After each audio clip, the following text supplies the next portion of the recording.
need to cut anything. The only barrier to delivering our programme, if you like, is the capacity within the economy to do it. What I'm offering to you, and what the group who've developed this are offering to you, is a very powerful organising framework to understand what the capacities of government are and to impose your values through political processes like this on that government.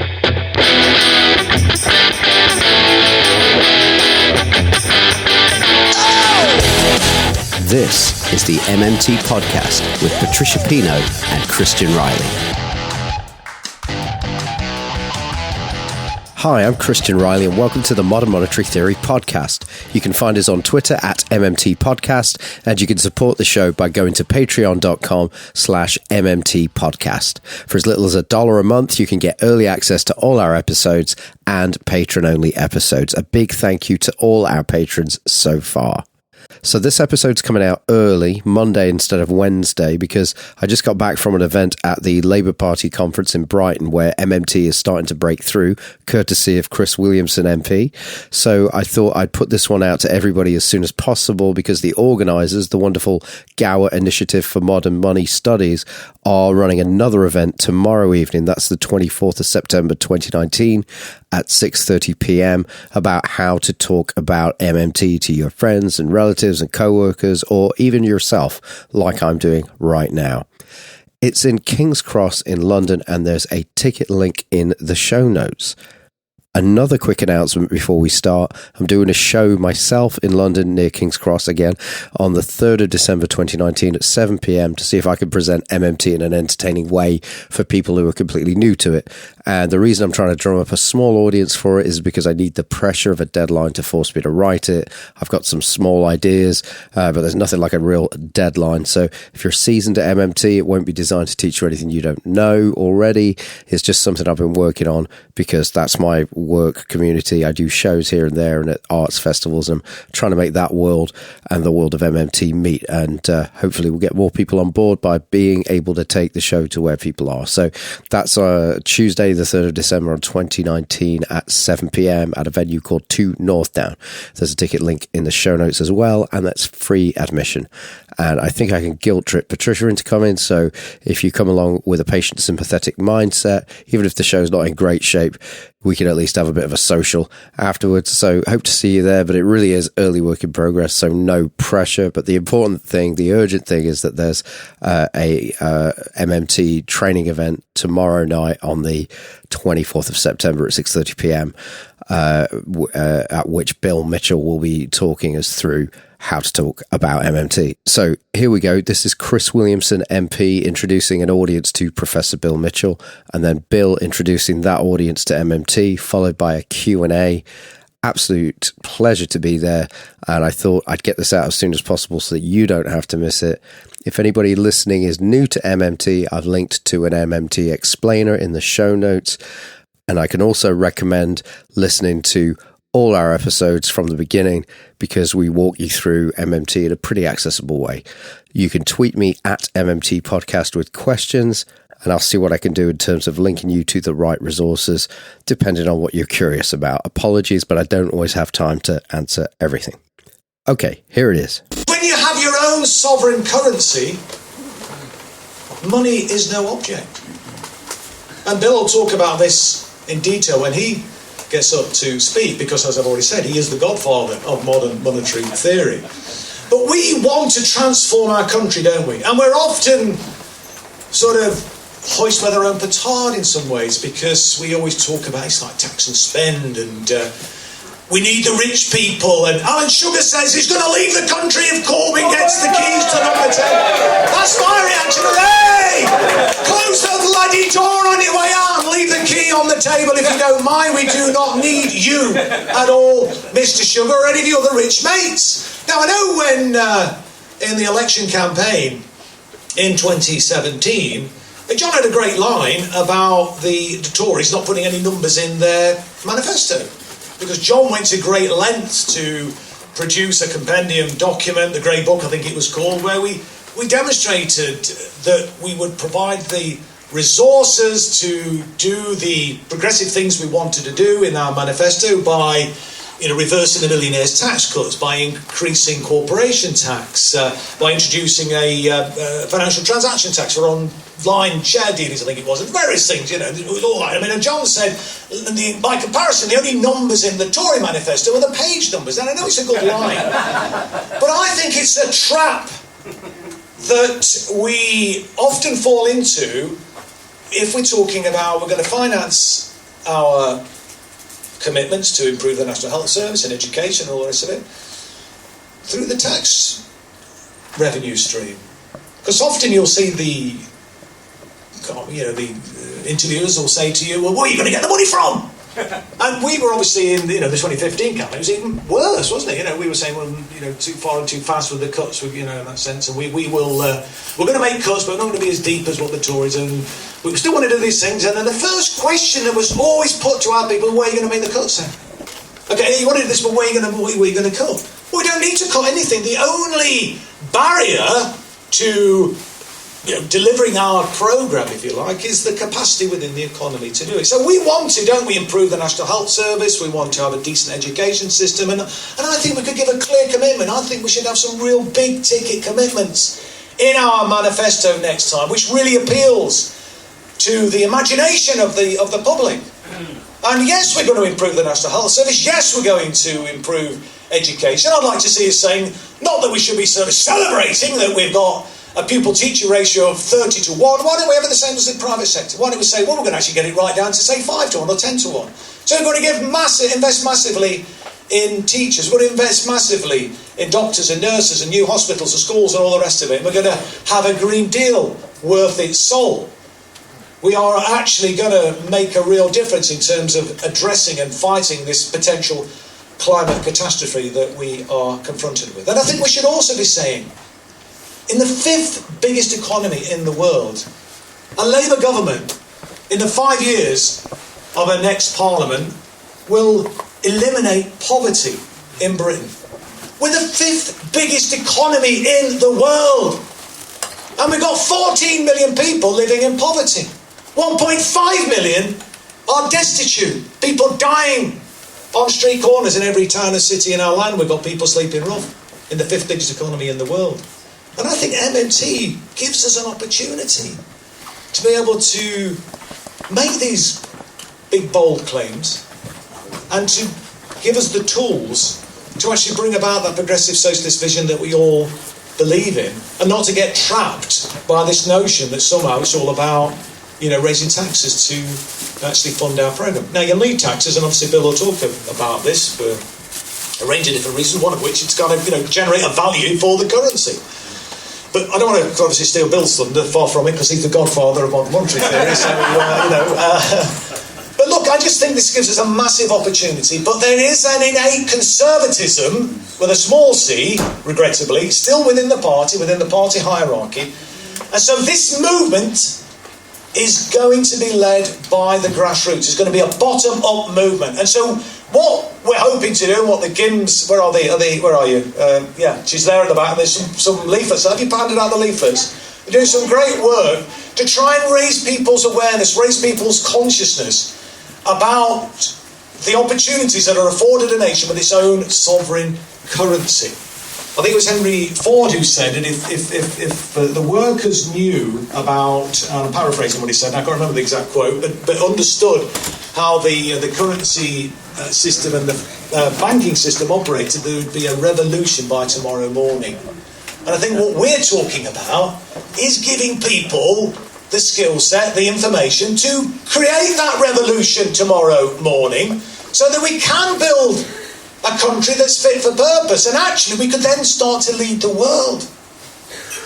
Because the eyes of the world are on us since Jeremy was elected as our leader, this sort of progressive alternative to neoliberalism, and people are desperate for it. And I just think this gives us the tools to be able to do what it is that we all believe in, and to do it for the long term, and do it in a way which will help us. And I think I was saying this other evening if people were here, so apologies if I'm repeating myself or anything, about bringing about that irreversible shift in the balance of wealth and power and income in this country.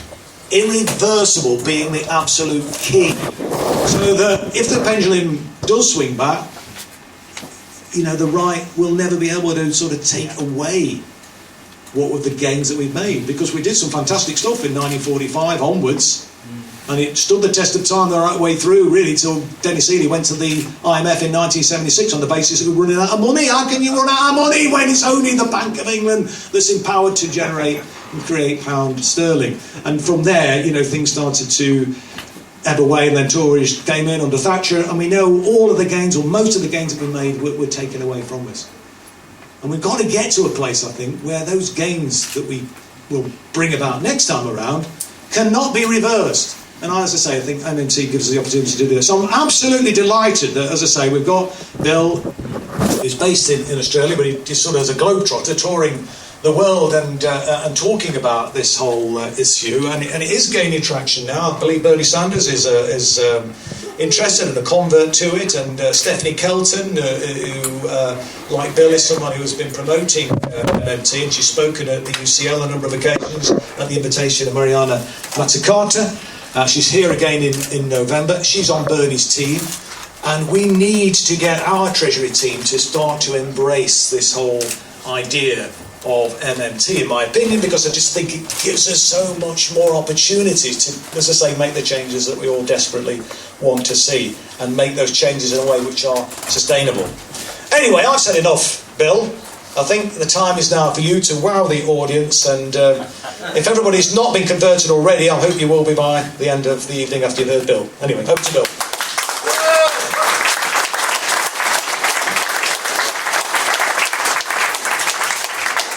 Well, you'll tell by the tone that he's standing for office and I'm just standing. So, I'll adopt my normal academic role, which will be quieter, and there'll be less vibe. Thanks very much. And Greg didn't tell you the full story, because just previous today into this afternoon, I've been talking down elsewhere in Brighton on Green New Deal and MMT. And the original idea was that I met Chris at Parliament in May, actually. And we talked about all of this, and we were going to talk about this together down there. And then the venue got attacked like these other venues, and refused to let us the venue. And I think we made a fair decision for Gims, who put a lot of work in, that we would go ahead with the event with myself, because apparently I'm not objectionable, and You might be now. Oh, I don't care about that. You've got this venue, and that I would stand with Chris in solidarity against all of that crap and come here.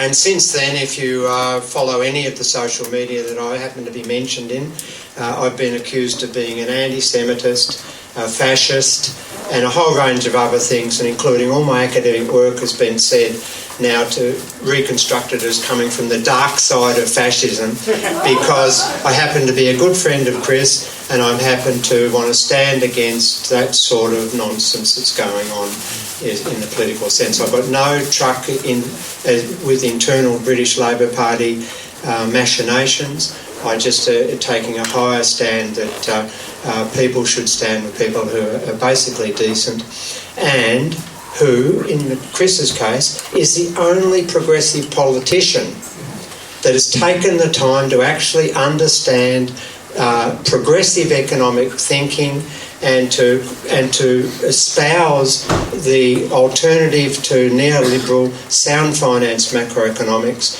which the British Labour Party is going to die promoting, the sound finance stuff. So thanks, Chris, for that. Okay, so what's monetary theory? I'm only going to talk for a few minutes, but I hope to just make you curious enough to go and read our work and to empower yourself with it. Now, the second last book I wrote was called Reclaiming the State, and it was a discussion about how the progressive left had become completely hijacked by neoliberalism, and that the only way for us to, and with all of the negative consequences that flow from that, and in Britain you've really seen it in your streets. I can't believe that councils have to close libraries, for example, because of the cuts to their grants and things like that. And we traced the turning points back to, you mentioned it, the second Wilson government in Britain. Most people say, oh, well, Maggie Thatcher was the first monetarist government. No, she wasn't. The Callaghan-Healey configuration was when they lied to the people here that you didn't have enough money and that you had to go to the IMF. That was a ruse, and we call that a depoliticisation ruse, where you want to do something dirty that you know the people won't accept. So you depoliticise it by appealing to an external body like the IMF, and then you just say, well, they're to blame, they're forcing us to do this. That was Dennis Healey lied to you. He'd become infested by Milton Friedman's monetarism. And the alternative at that time was the national building that Tony Benn and his group were advocating. And Dennis Healey had become infested with monetarism. He somehow persuaded James Callaghan. And for those who are old enough and remember at the 76 National Annual Labour Market Conference in Blackpool, Callaghan got up and said the age in which governments can use government spending to increase employment and improve the circumstances of its citizens is over. The era of Keynesian economics is over. And that what we've now got to do is use macroeconomic policy to fight inflation. And that was the beginning of austerity. The other big turning point was, and all that mob did was lay the ground for Maggie Thatcher to do even worse. And then what did you get on the progressive side? Using the word in the most diluted form possible, and you got Tony Blair. And the Labour Party, I'm not an expert on British Labour Party, I follow fairly closely. But now you've got an almost incommensurate conflict within your own party because of the presence of Blairism and the dominance of neoliberal thinking in economic terms. So that's the first thing we need to know. Another turning point in the left abandonment of sensible economic policy was the Francois Mitterrand's government in 1983. In France in the late 70s there was the so-called Raymond Barre plan, which was a deliberate attack on trade unions and worker rights, allegedly to fight inflation that had risen because of the OPEC oil crisis in 1973. And the Barre plan scorched the French earth. And by the end of the 70s, inflation had been stopped anyway, but the devastation of the austerity was obvious. And so Francois Mitterrand was elected on a major socialist agenda to reverse all of that stuff. The only problem, his finance minister was one Jacques Delors, who, like Dennis Healey, had also become infested with monetarism. And Jacques Delors convinced Francois Mitterrand to do what was called the austerity turn in March 1983. That France couldn't do anything more. It had to cut all of the government services, it had to start privatising and all the rest of the nonsense that we've lived through since. And what the problem, why I'm raising this, the left believed all of that.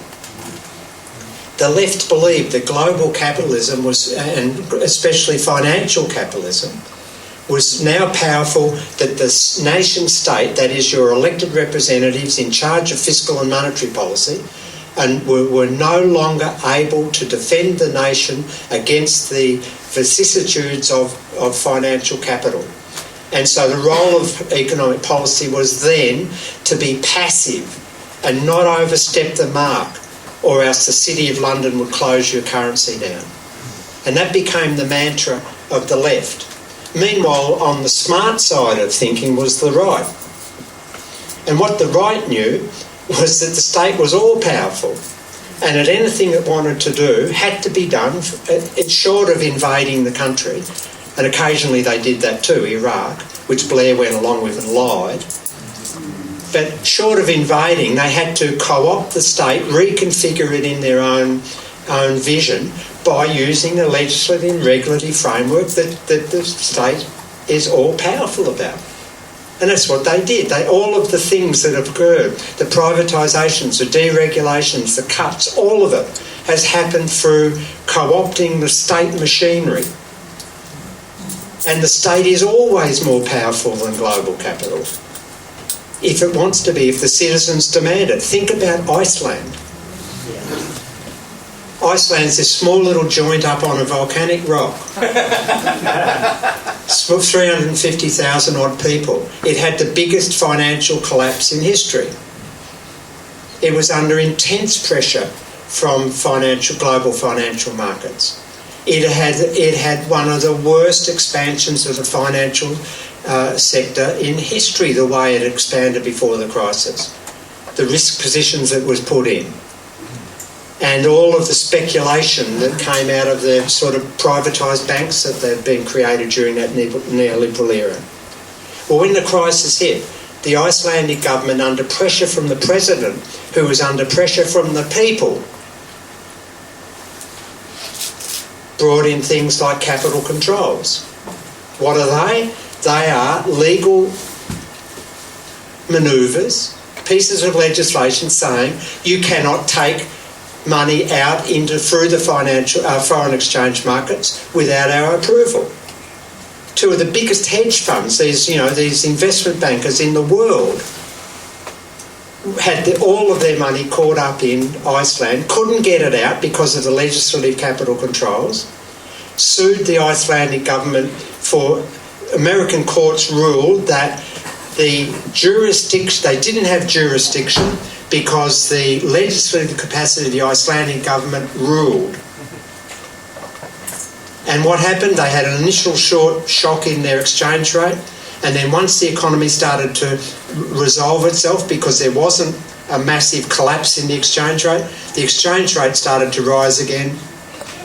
And by 2012 or 13, the Icelandic government was working to keep the exchange rate from depreciating too much. And meanwhile, back at the ranch, the money that the investment bankers had in Iceland was trapped there. Now, if Iceland can do it through its legislative capacity, anybody can, any national government that issues its own currency can do it. And so the right have co-opted the state, the left let them do it, and went off on other issues, worrying about all sorts of other issues, and abandoned the macroeconomic sphere to the right, and then just mimicked it. So you've got things in the British Labour Party, key parts of your British Labour Party policy, like the fiscal credibility rule. Now, I've met with John McDonnell last October about it, and it's just rocks in your head to go along with that. That's neoliberal thinking. And if Labor was ever in government here, and there was a recession, the fiscal credibility rule would not be able to be maintained, and then you would have the ignominy and all of the attacks. See, you're irresponsible. Well, of course you'd be irresponsible if you said your measure of responsibility was having to jump 8 foot.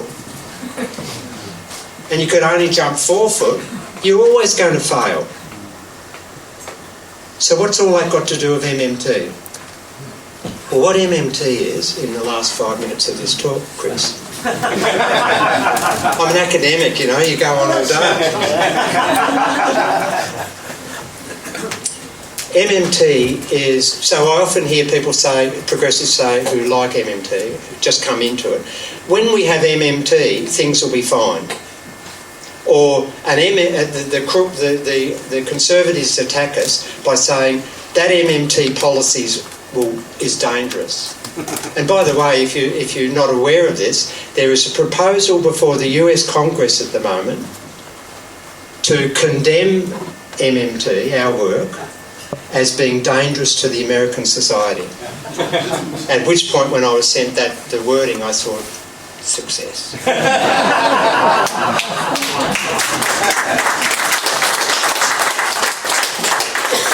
And the point I'm making here is that MMT isn't a regime that we're shifting to. There is no real MMT policies. MMT is a lens. These glasses help me see a bit better as I age. Well, an MMT is a lens that helps you understand the way the monetary system operates. and the capacities of the currency issuing government within that monetary system and the options that it has as a currency issuer and the implications of it being used. Now, if you want to then, and why I think that's important that we achieve what I call an MMT understanding, because it enhances our democracies. Why?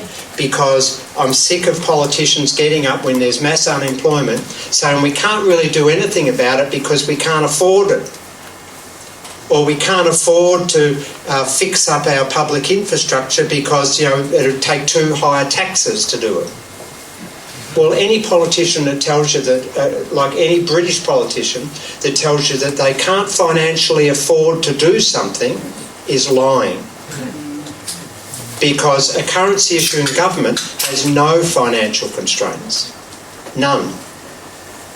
That's not to say it hasn't got any constraints, more about which in a second. And so if everyone understands MMT has the superior lens, then it forces the agendas, the ideological agendas out into the open, because they won't be able to lie to us anymore. And so they'll have to answer why they want to maintain 10% unemployment. Now, why the lens doesn't have any policies, you have to add your value set to the lens. And so a right-winger and a left-winger can have the same understanding of MMT, but a totally different policy set. And we're doing some work in Japan at the moment at the top level, and it's a Liberal Democratic government, which is allegedly a right-wing government. It's very nuanced in Japan. But now we're being accused of being fascist because we're giving advice to a conservative government. And that's the point, that there is no specific MMT policies in particular. It's a lens, and you've got to then impose your own ideology and values. Okay, that's the first point. The second point is a currency issuing government has no financial constraints. What does that mean? It means that it can buy anything for sale in its own currency, including all idle labour. So if there's mass unemployment, it's got nothing to do with the market. It's a political choice, because the government who issues its own currency could always bring that labour that's unemployed back into productive use, without exception.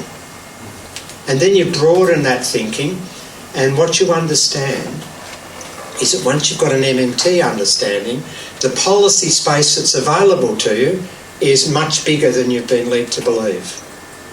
The policy choices that are available to you are vast through public spending. Now then the question is, well, what are the limits? And so, you know, some of the Conservatives say, oh, MMT, they just want to print money and go wild. Well, I've never wanted to do that. The limits on a currency issuing government are what we call real resource constraints. These are real resources. I'm a real resource. Buildings, things that are productive inputs. So when I say a currency issuing government can buy whatever's for sale, they're the real resources. That's the limit. And if you try to put, as Chris said, if you try to push any spending, whether it's government spending or household consumption spending or in private business firm spending or export revenue, if you try to push that faster than the real side of the economy, the productive side of the economy can absorb it, well, then you'll have inflationary pressures. That's the limit. There's no financial limit. A currency issuing government does not have to tax, and it doesn't have to borrow. Think about if we're going to have a country here. I've just created a country, you see, and I've got this bit of paper, and I'm saying, this is my currency. It's worthless. I want you to work for me to do stuff, and I'll give you back this bit of paper. Well, you are going to say, piss off. And then I'm going to say, yeah, but it's to stay out of jail in my new country, or stand up here on your head, or sort of some ignominy. You've got to pay me this bits of paper in tax. You've got to pay me 100 of these every week. And the next thing you say is, when do I start work? And if you understand it, you can't pay and so the only way you can pay your taxes in my bits of paper is if I spend them into existence first. So I hire you to do stuff. I transfer private sector resources into the public sector, pay you with my currency, which is otherwise worthless, but it becomes extremely worthy because I force you to pay a tax in that currency. And then you can pay the taxes when I've spent it. So the taxes aren't funding the government spending, they're creating a demand for an otherwise worthless currency. Now say I spend 100 of these and only tax you 50, well you can save 50 in that period. And then I might say, all right, well I'll issue a bond, a piece of debt, and I'll sell debt for 50 to you. And if you think about that, that debt is just deficit spending, 100 spending, 50 tax, deficit of 50. You've been able to save 50 because I've run a deficit. And I sell you a bond up to 50 and pay an interest, and that's preferable to sit in the bank not earning an interest. And so that outstanding debt, so-called national debt, is just past deficits that I haven't taxed away yet. It hasn't funded the spending. And when you think about it, a currency issuing government doesn't even have to fund its spending. And so why the hell is it issuing debt to private markets? And MMT considers the issuing of private debt to be totally unnecessary. And it ends up being just corporate welfare. Because what you're really doing is providing a risk-free asset to the financial markets so that they can use it as a safe haven when there's uncertainty. That's corporate welfare. And it's totally unnecessary. Now the last thing I'll say, because we've been like this for 25 years, the last thing I'll say is that one of the things that came up in my discussion with John McDonnell last year, and this was what Dennis Healy kept saying in 1975-76, was that if the government dares to step just a little bit out of the accepted norm, the City of London will close you down. Well, last week I was talking, what day is it? Yeah, Monday. Last week I was talking in Paris and then Berlin to some of the largest investment banks in the world. The largest bond trader in the world in Berlin, PIMCO. And they're the guys and the gals. I was using guys generic, but just in case. I thought I'd chuck the girls in. They're the people that deal in your currency. They're the people that John McDonnell and his advisors who have been brainwashing him, and all the rest of the people who think you can't run deficits and you can't do the sort of things Chris mentioned to improve the well-being of the people, to use government fiscal policy to have proper public services, to deal with climate change, to maintain quality employment, to invest in research and development. They're the people that the Labour Party have got a paranoid fear about. Now, what they're telling me last week, and these are the guys that do the decisions, is that what neoliberalism has created is a crisis for the international financial investment community, because you've now got 10-year bond yields trading at negative rates all around the world. You've now got the big insurance companies and the big pension funds with what's called a maturity mismatch. And briefly, what that means is that their commitments on their liability side to pay pensions and insurance are not, the cash flows required for them are not matching, and they're getting worse, the matching, with the money they're getting in, the cash flow from their assets. That's a maturity mismatch, just timing. And what that's causing them then is to stay solvent, they're taking increasingly risky positions on their asset side, so their investments, to try to generate higher short-run returns so that they can stay solvent by meeting their liabilities on our pensions and our insurance claims.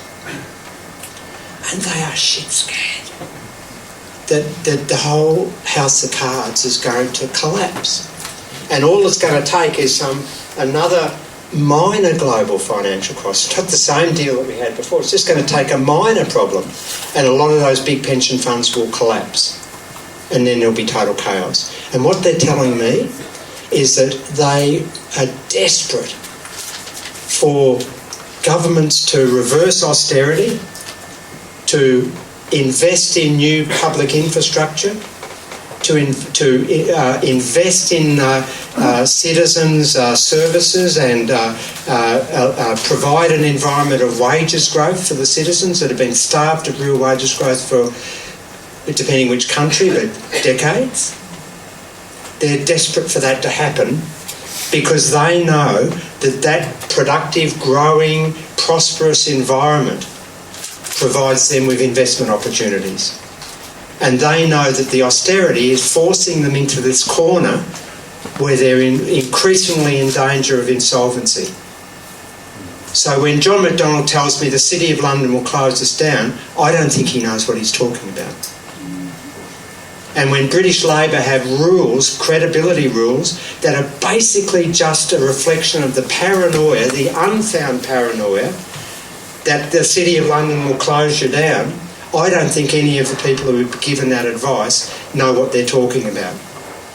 Because out on the frontier in Berlin on Thursday, I can tell you what the investment community that trades in your currency wants. They want the British government to stimulate growth, to repair services, and to deal with climate change with large-scale capital investment. Exactly the opposite to the mainstream narrative. That's enough, I think. Thank you.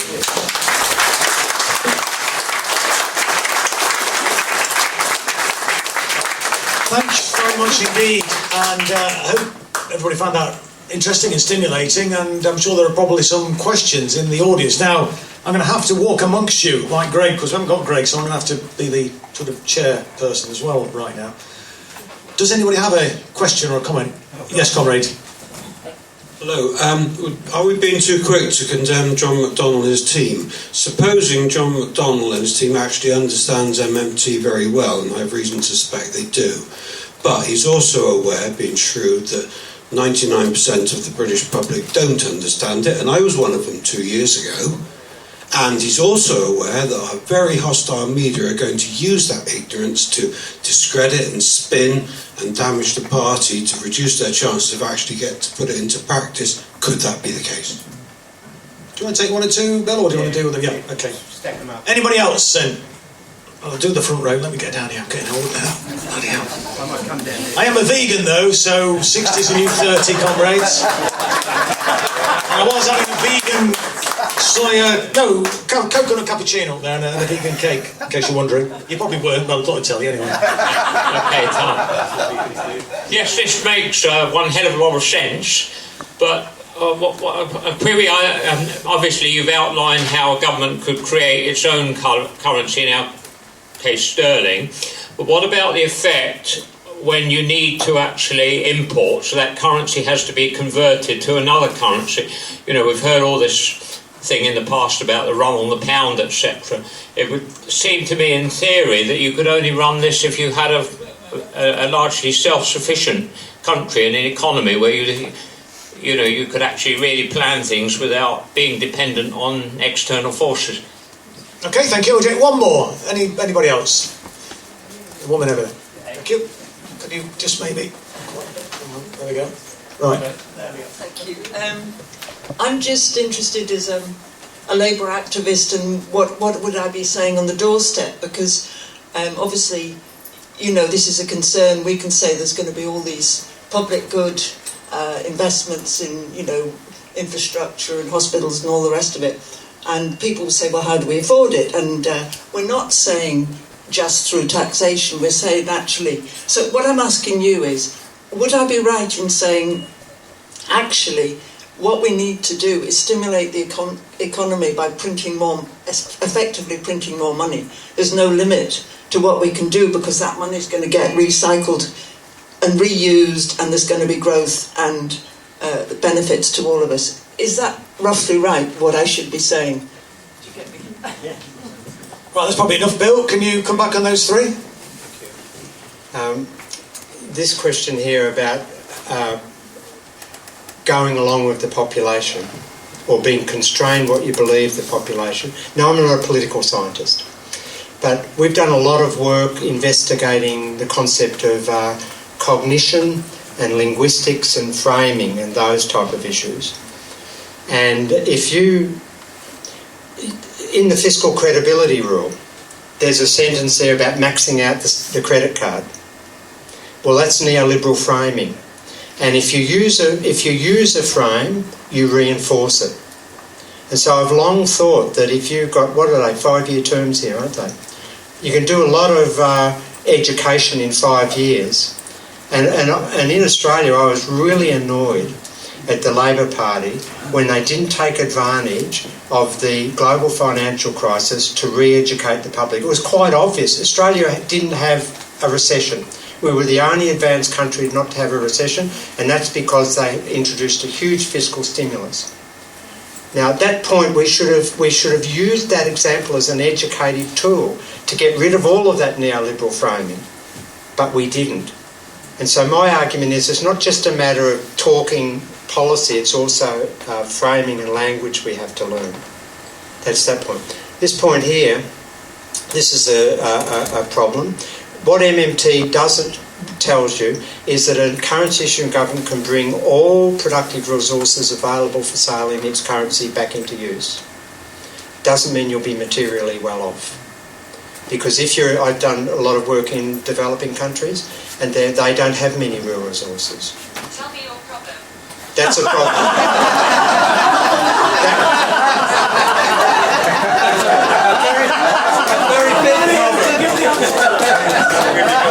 That's the problem. And we rehearsed that, by the way. Thank you. Come on cue. And so that's a fundamental issue, that if a country like Mali or these countries don't have many things and nobody wants to buy their exports, well, they're cooked. And that's, to me, as a progressive, that's a role for international community. But, you know, I mean, if you're so negative about Britain's future that you don't think you can provide investment opportunities for international investors by crowding them into a prosperous public sector-led economy, well then sure, you won't buy any of this. I happen to believe that if you've got the sort of things that crowd in foreign direct investment, a stable political system, well, you mightn't have that at the moment. Rule of law, so all contracts are enforceable, and you've certainly got that. Stable government, you've really got that. You know, you accept the results of elections and things like that, accept the referendum. And you've got a skilled workforce, you have that, and you have solid public infrastructure, which you would have again. They are the honeypots for international investment. And if you've got international investment, you've got no problem. You'll be able to buy all the imports that you want that are suitable to use. That's that point. There would just be a transitionary period while this... Well, look, here's an example. Australia is one of the wealthiest countries in the world. We've run external deficits since 1975 of about 4% of GDP. That's quite significant. And people people want to buy the Australian dollar because they know there are investment opportunities in Australia because we've got stable government, we've got rule of law, contractual certainty, skilled labour, and lots of things going on. That's the difference. Now this question here, you'd be dead wrong. Printing money is a neoliberal term, and it's to frighten you into drawing a connection between government deficits and Weimar Republic. When governments spend, every day, every hour, governments are spending. They're not printing money. They don't print money. They type numbers into accounts through the Bank of England that go into deposits and credits around the banking sector. There's no printing involved. Every day that's going on. And so we're not advocating unlimited spending. There's an inflation risk, as I said, in the spending. But we're not advocating that. It has to be attenuated with what's available for sale.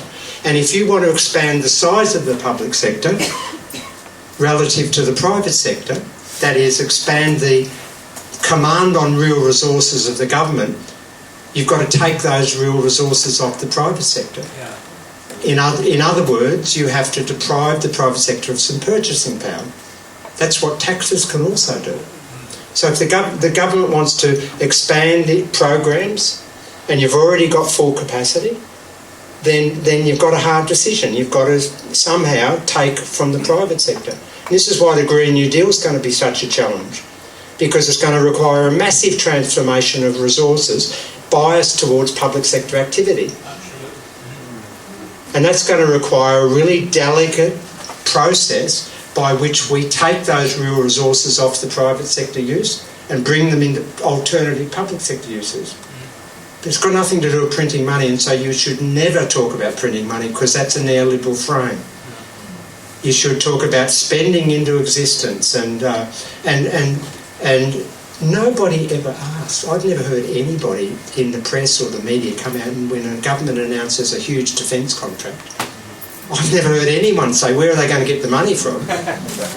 When the US Federal Reserve, the central bank, pumped billions into the private banking sector in late 2008, nobody said, where's the money coming from? But when they want to pay a few bob, what? Taxpayers fund nothing. This is the other point. We're led to believe that it's our money that they're spending. No, they're spending their money. We use our money. We require them to spend their money before we can pay it back in taxes. Taxpayers fund nothing. And that's another neoliberal narrative. You have to disabuse yourself of those concepts. When the government spends... Sorry, Chris. When the government spends, it spends its own currency, which it issues as a monopolist. We use the currency. Right, more questions. Let me just say one thing, though. I think you made the points about John McDonnell's team might very well know, and I think Bill's dealt with that. But for me, I think the key thing is us as a mass movement need to create the space and make the demands on our leaders to go further. And our job, it seems to me, we're a mass movement now, 500, 600,000 members. If you take our affiliated members in, it's even more than that, is to educate ourselves and take this message out so that we are changing the terms of the debate and that we are demanding that this, look, Bill's made the point. It's up to us, we shouldn't be relying on Jeremy and John to do all the heavy lifting. It's great that we've got them. It's given us an opportunity. But the onus is on us. We are a mass movement. It's about us. It's not about people in Parliament. I make this point all the time. It's about us to take the message out to the wider public, to educate the public, to change the terms of the debate. When we do that, then we can start to... It makes it a bit easier then, doesn't it? Because I do take the point. And I think Stephanie Kelton, who's advising Bernie Sanders, has made the point that when he was standing last time to get the Democratic nomination, he actually won it, but he was diddled out of it, as we know. He was kind of trapped because, the way the debate is framed, and he kind of resorted back to the kind of comfort zone, well, we'll take the money from the billionaires. So there's a big job for us to do, on the doorstep, in the pub, in the workplace, to start having these conversations and, widen the debate, and then it'll make it a lot easier. Sorry, but do you want to get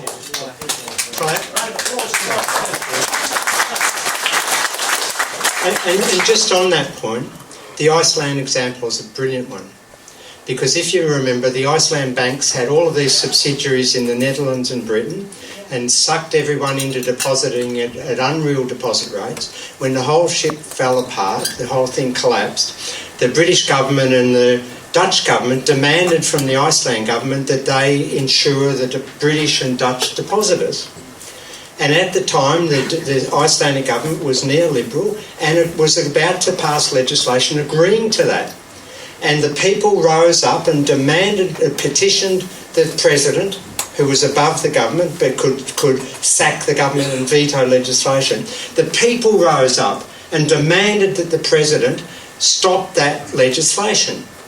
And what transpired was the president vetoed and ordered the government to not pay out in pounds and euros, the Dutch and the British depositors, the President said, that's the responsibility of your government and the Dutch government. We will look after our own citizens. But that only came about because the citizens made those demands. Wouldn't have happened otherwise. The government would have sold them down the road. We need to all be Icelanders, comrades. Right, the question. Yes, go on, the woman there. No, you go first. Sorry, was it me or somebody else? You, and then later. All right, I beg pardon. Okay.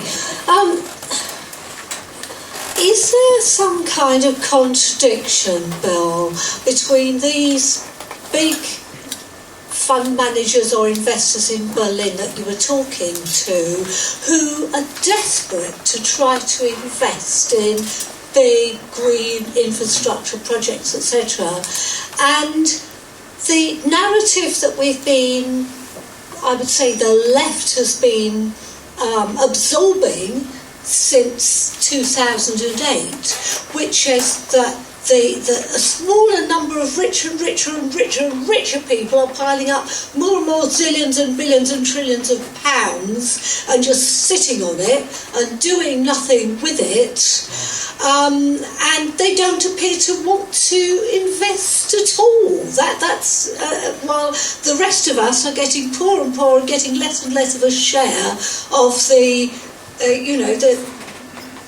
entire take. That's right. And I mean, in the 70s, working people had the greatest share of that cake, and since then it's been getting worse and worse. And since the recession, recession was a great way. It appeared to people on the left for all these millions, all these multi-billionaires to really mint more and more. No, not mint more and more money, because that's...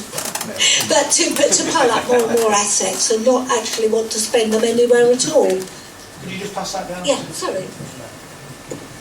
I first heard about MMT in a Momentum conference years ago.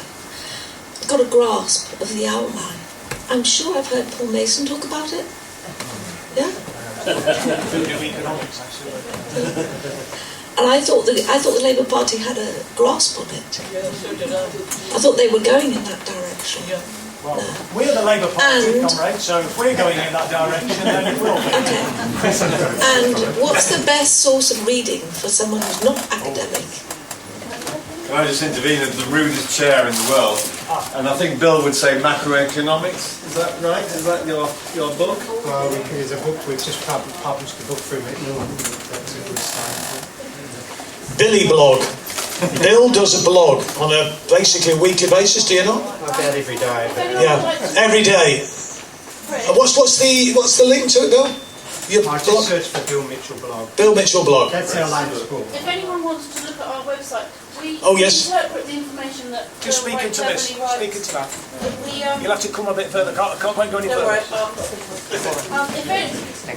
We work closely with Bill and the other MMT academics, and we've created a website which aimed at lay people, so that it explains all the information that modern monetary contains, but in the language that we can all understand and hopefully impart to our friends and neighbours and have conversations about. We've got a huge resource site on our website, the big list of resources, videos, links to Bill's books and all the other academic papers. We've got a searchable database of over 200 academic papers that have been published. And so this isn't stuff that is out there in fringe, it's mainstream. Absolutely. Bill's book. And everybody's got a leaflet, haven't they? Yeah. So can all go out and proselytise from here. And share more if you want to. Good, right. Extend to the things. Yes, of course.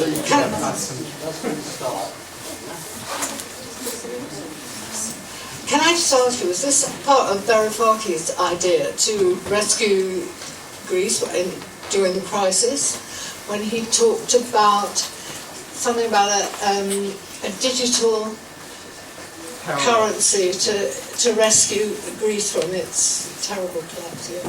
Okay, there's three questions. Go on, Bill. Let's go quickly.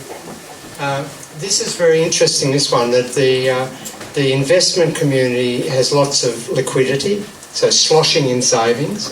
And the reality is that the the Europe and the world have got these massive surpluses of savings. But the reason that they're just sitting there in liquid balances is the point I made earlier. They can't find anything to invest in that'll deliver them proper returns.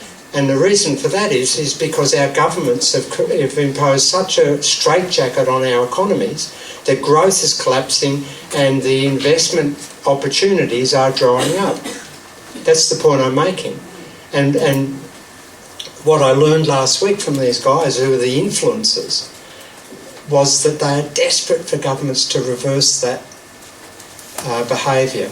They want to stop central banks with quantitative easing, driving down yields to negative levels. They want central banks to reset monetary policy, and then they want governments to use fiscal policy, that's spending and taxation, to drive growth and provide infrastructure opportunities that will crowd in there, they can leverage into.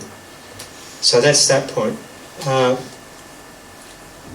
This point, I've forgotten that question, sorry. Paul Mason.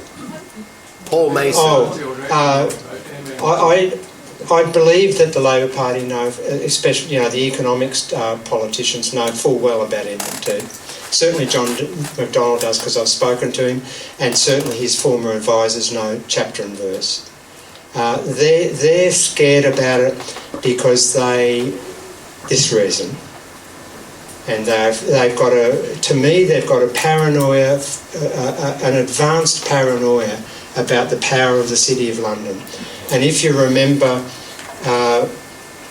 when Jeremy and John were made the top guys, sort of, they did that trip into the city to sort of to assuage them, to sort of beg them to behave.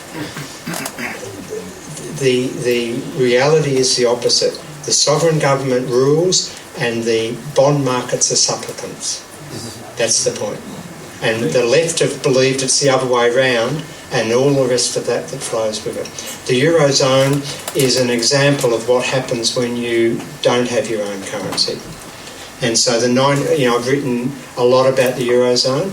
The 19 member states should dissolve their currencies. What Yanis was on about was that he couldn't foresee an exit being, an abandonment of the currency union, so that they'd have this smart tactic around the edges that have a parallel currency, and you would use it in some ways. The problem of that was terribly naive, because once you're in the Eurozone and you won't threaten exit, and it's sort of a similar argument to why I think it was silly of the British government to go into the negotiations with Michel Barnier on Brexit with a no deal off the table. You don't have any bargaining power then. So if you go into bargain with European Commission and the Troika, the IMF, the ECB and the Commission, and say, well, we're not going to exit, you're just saying, well, we're going to lie down and get whipped. And so the point was that what Yanis was doing was thinking he was going to be really devious and get around the austerity. But he didn't understand, or if he did, he made some calculation errors, he does understand, that he didn't foresee the ECB in June 2015 would threaten to bankrupt all of the Greek banks unless they toed the line on austerity. So even if they could have persuaded Cyprus, that's what they fell out about, Yanis and Cyprus. Even if he could have persuaded Cyprus to have a parallel currency, the ECB would have shut it down straight away, which is what they did in 2015 June. Right. Come on, dear. Yeah. Sorry, I've been here all night. Yeah, sorry. What time are you going to go, Bill? Keep going. Okay. I'll make the script for the chat behind me. The British government spent £435 billion without inflation. I think that's right. My question is a very simple one. A chap called Thomas Piketty has some fairly strong views about the 5% achieved by the rich and the 1% achieved by the poor. Is it time you and he got together? Right. Piketty, Mitchell, Huckle, that'd be interesting. It's Mitchell and Piketty. Thank you.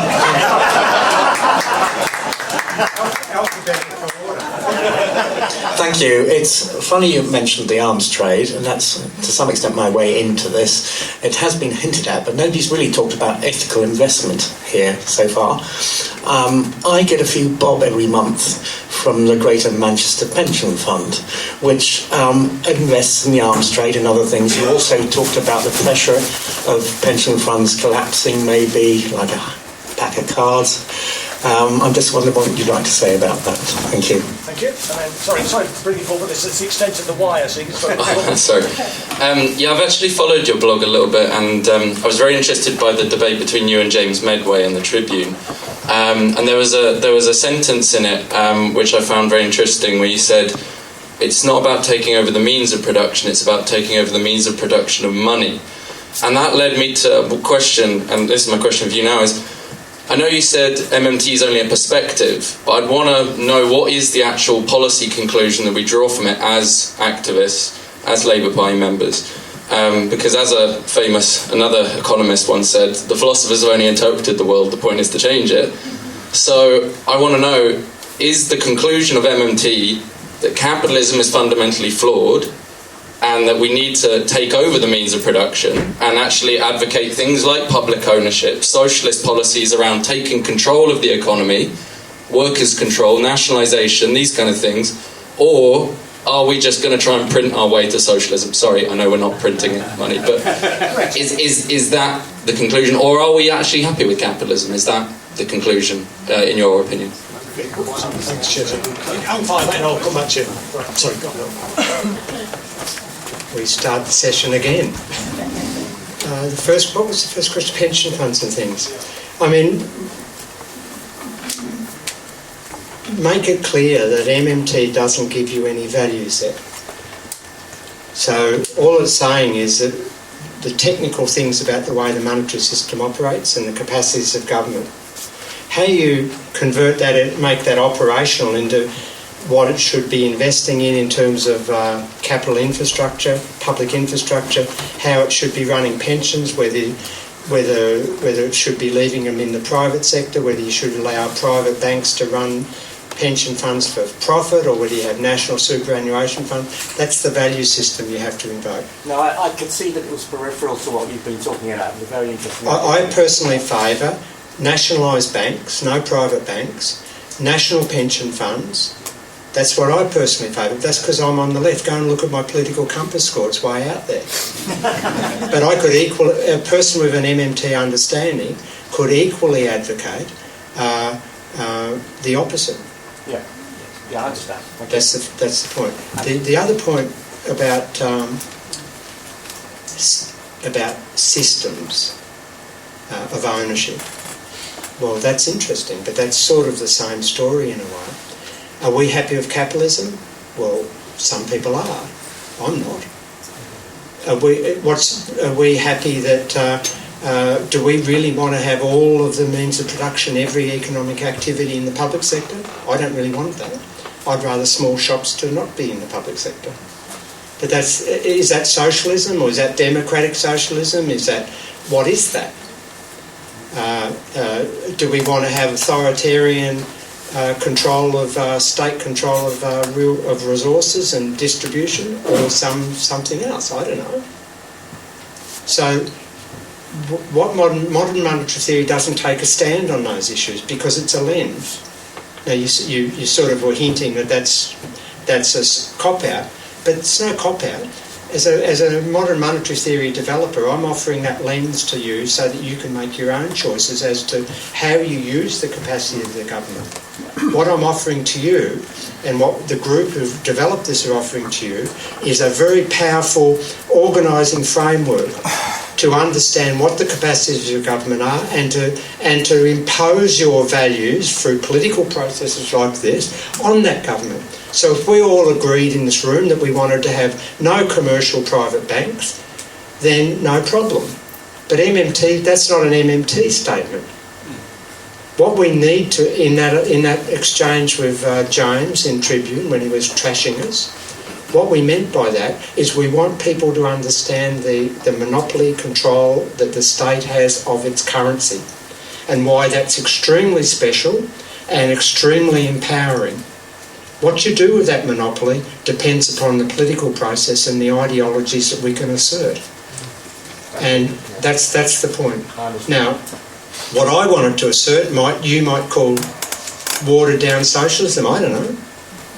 I'm very left. But an extreme righter could be a modern monetary theory, except have that understanding. And they'll have the unemployed working in prison camps. What about the Mitchell Piketty hookup? What have you got to say about that? I've got virtually nothing to say about that. Pourquoi? Because we're running different agendas. Piketty doesn't believes that the state is financially constrained, and I don't. So I want everyone to start. What he does is important in terms of the power of capital and the unproductive nature of capital, and how we should be disabusing the financial sector of exploiting our savings as speculative instruments rather than investment instruments. What we should be getting is policy frameworks that force the financial markets, before we declare them illegal, that's the next step, to use our savings to invest in productive investments that increase employment and all that, and not into speculative casino-like stuff, so that then we have to allow them to privatise the gains and socialise the losses. That's what we should be doing with that. Whereas but back at the fundamental level,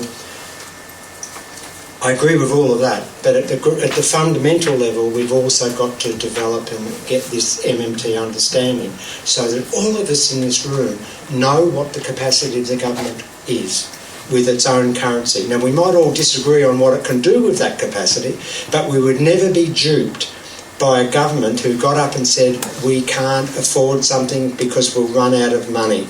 We have a risk of insolvency. That's always a lie. Well, let me just, if we get time, we'll come back. Sorry to interrupt. We are running. Bill, you've really. Hold on, sorry. Why we tell these people that there's a workshop tomorrow about how to talk to people about MMT? In London tomorrow evening at Macmillan Head. Tomorrow evening in London, in Macmillan headquarters up around near King's Cross there. We're doing a 2-hour session on framing and language and strategies for educating the public about these matters. Now, Bill's got a train, and so we'll probably get time for maybe 1, possibly 2 rounds. But we've got to stop at 6 at the absolute latest. There's another meeting coming in here, and comrade at the back, as I indicated, but I know you've been indicated for a while, so I'll ask you a question. Thank you for your talk. I'm concerned that MMT. I really can't see the ruling class or the representative bourgeois capitalism ever agreeing to capitalism being managed in favour of the working class. I find myself thinking of the debates between Rosa Luxemburg and Bernstein, and I think history is on the side of Rosa Luxemburg, revolution rather than reform. And my worry is, you seem to indicate that we need control of the state.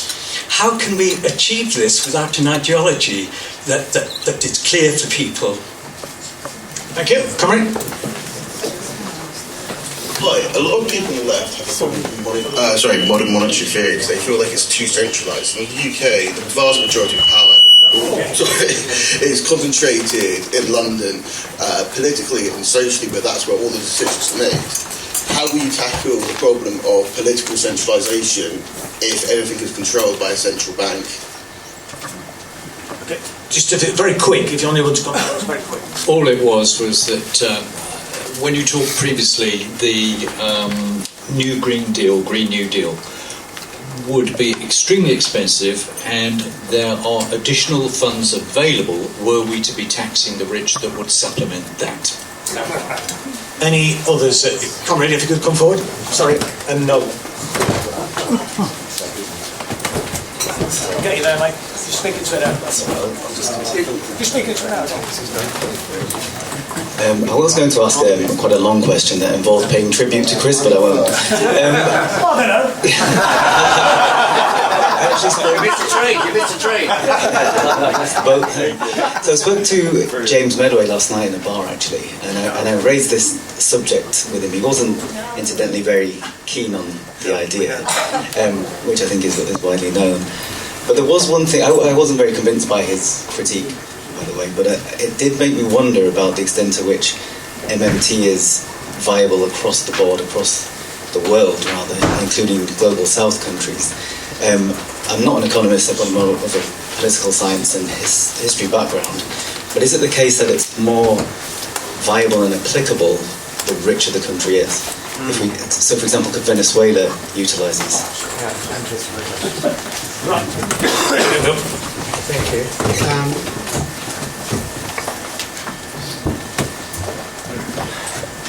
Modern monetary theory is agnostic about the ownership of the means of production. You need value set to motivate discussions about that.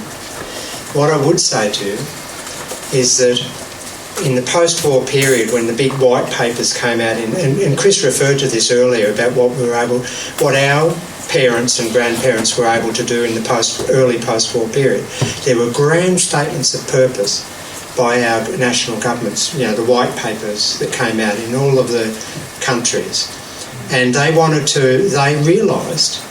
that in the Second World War, the only reason the Great Depression was solved was by the prosecution of the war, because our world economies were just drifting along the bottom during the 30s, and once Hitler started to ramp up and we started to respond, we worked out very quickly that fiscal deficits, in other words, government spending more than it's taxing, created employment, production and prosperity. Now, it was prosperity in the form of bombs and tanks and all that crap. But what the governments then decided, they worked that out, because that was a break with what was called in Britain the Treasury view, that said you had to behave like it's the modern view again. And what they worked out as a consequence of the prosecution of the Second World War was that fiscal deficits were incredibly empowering for a nation. And then they had to work out how to deal with that in peacetime. And that's what these white paper processes was about. And we forced them as citizens to straddle the conflicting objectives of capital and labour and become a sort of mediator in that. And we thought that lasted till the mid-70s. And as Chris said, we had reduced inequality then. We had good public housing. The rise of mass education to educate us guys, the baby boomers. The NHS in Britain, the public health system all around the world, all of that happened within capitalism because we forced the governments to take a mediating role rather than work as an agent of capital. Now that's swung back in our liberal era, and we could swing that back again and stay within capitalism if that's what you wanted. I'd rather much more socialised control of the means of production. But it's not capitalism or bust, in my view. This argument about centralisation, communities can only work if the national currency operates in a sensible way. That's the first point. You have to have a government that understands it's got a monopoly, and it understands that it can use that currency to advance well-being without any of these financial constraints that the neoliberals suggest are opposite. Now then what happens should be determined at the local level. So we know in our communities what the unmet needs are. We know what things are working, what roads are working, and what public infrastructure is needed. And so a progressive system has to evolve to use the currency capacity at the national level, which has no local information, and empower decision-making down to the local level. What was the other question? Smaller economies, wasn't it? Let's not. Oh, James, yeah. Let's not start on Venezuela. Venezuela collapsed because of an international cabal that wanted to get hold of its resources and was hating the redistributive efforts of a progressive government. And moreover, the progressive government made some very stupid decisions, and one of the most stupid decisions was to borrow in a foreign currency. And as I said before, a country is only monetarily sovereign if it issues its own currency, if it floats it on international labour, if it floats it on international labour markets, and doesn't borrow in a foreign currency. As soon as you have 1 and 2 and then you start borrowing like Argentina and a lot of countries in a foreign currency, then you become a credit risk again because you don't issue the currency. So for example, Argentina collapsed. It had all of its external debt in US dollars, and when its export revenue collapsed from its mining in 2001, it couldn't pay its debts anymore. But if those debts had been in Argentinian pesos, no problem. The point is that Venezuela is one of the richest countries in the world in terms of resources. Real resources. So the problem is the management of the economy, not whether it's rich or not. Listen, thanks very much indeed, and thank you, Bill. I mean, I think, as you can see, a well-attended audience, people were rapt, and I hope that people found it stimulating. I hope that people feel that it's given you some opportunities, some tools to take this message out there and to spread it and to find out more. And I just think that we have a huge opportunity. This is a tool which is in our locker that we can take out to help us to deliver a socialist ideal. And, you might say I'm a dreamer, but I'm not the only one.